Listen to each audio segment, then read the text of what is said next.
Happy opening week, everybody, and the Chicago Cubs get busy as Craig Counsell makes 3 roster moves ahead of opening day on Thursday at Wrigley Field. I'm going to go through it all right now, but before I get more into today's show, guys, are you guys excited for opening day? Comment yes or no in the comment section below, but let's get into the news, folks, is that Ben Brown, yes, Ben Brown, makes the opening day roster, according to Craig Counsell himself earlier today.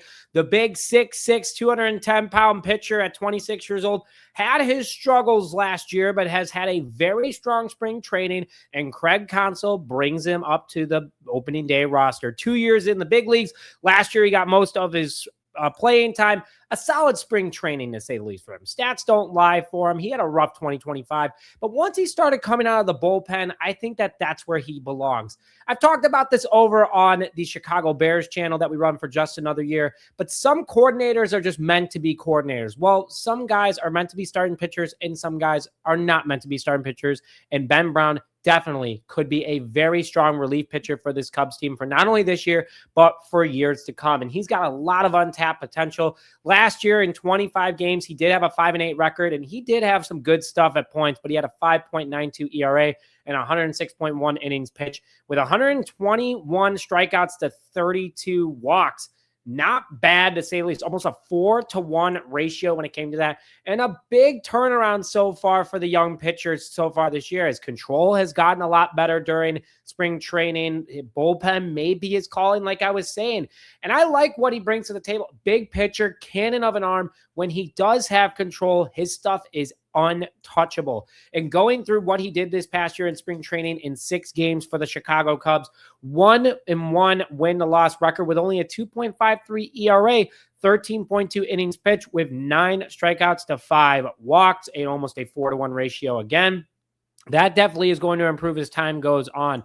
But I'm excited for him to come out of the bullpen. I think he'd be a great addition. We've already added a ton this offseason to the Chicago Cubs team, and I think that this could be another one. And you and I both know that if the Cubs had some deeper bullpens over the last couple of their playoff runs, Cubs could have been much more than just a one-time World Series champion over the last decade. Guys, want to hear your guys' thoughts. Are you happy with Ben Brown's growth? Hit that like button if you haven't already. And please subscribe to the channel to stay up to date on all Chicago Cubs news and notifications. We are 19 away from our next goal of 1,100. Can't wait to see what's next, and this is going to be an exciting season. So then we have Javier Assad, who goes to Iowa. Now, I was completely shocked by this move, considering Assad has been a big part of our overall pitching staff for the last couple of years, but the veteran does not make the opening day roster, according to Craig Counsell. Javier Assad, 28 years old, 6'1", 200 pounds, been a part of the Cubs for the last 4 years at the major league level.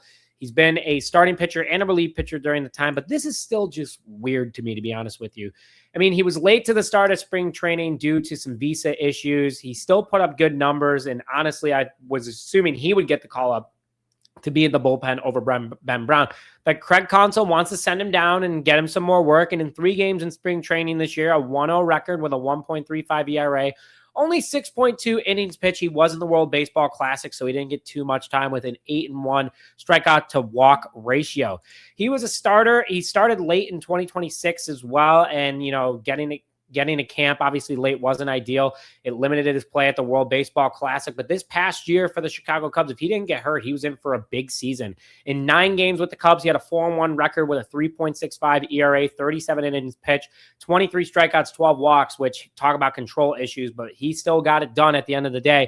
He could have had a really solid season. That win-to-loss record started off hot, but unfortunately injury deterred his season. I think he'll be back up soon, though. He's too valuable of a guy to not have on the opening day club or the roster for the entire season.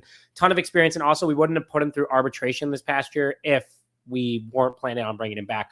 So it could be just an early season thing. Craig Counsell wants him to get a little bit more reps in before he comes up to the major league level, and you could see him by the end of the first week coming up back to the Chicago Cubs roster.